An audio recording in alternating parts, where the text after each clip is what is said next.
Matthew Turner with GeoModel, and I'm out here working for the Gallatin Cemetery to map graves, marked and unmarked graves.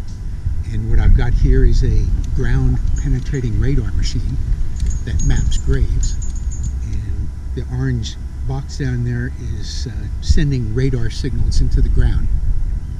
It comes up to the computer and creates an image.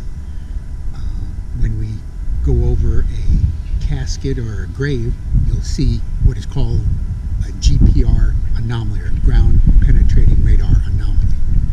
And that's when I see that, I mark the ground with orange paint, and they can come in later with a drone or mapping and map the graves in the cemetery, come up with a cemetery map.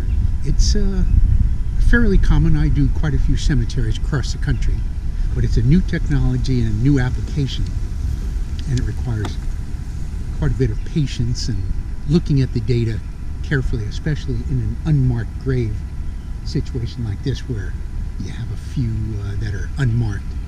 The data is very hard to interpret since the graves are very old.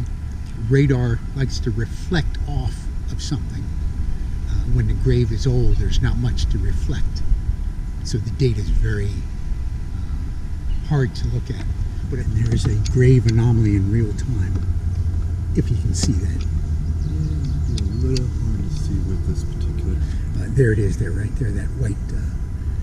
So that's an actual grave. That's a. And how deep would that be?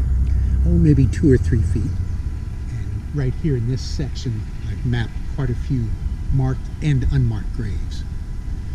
So we're making progress.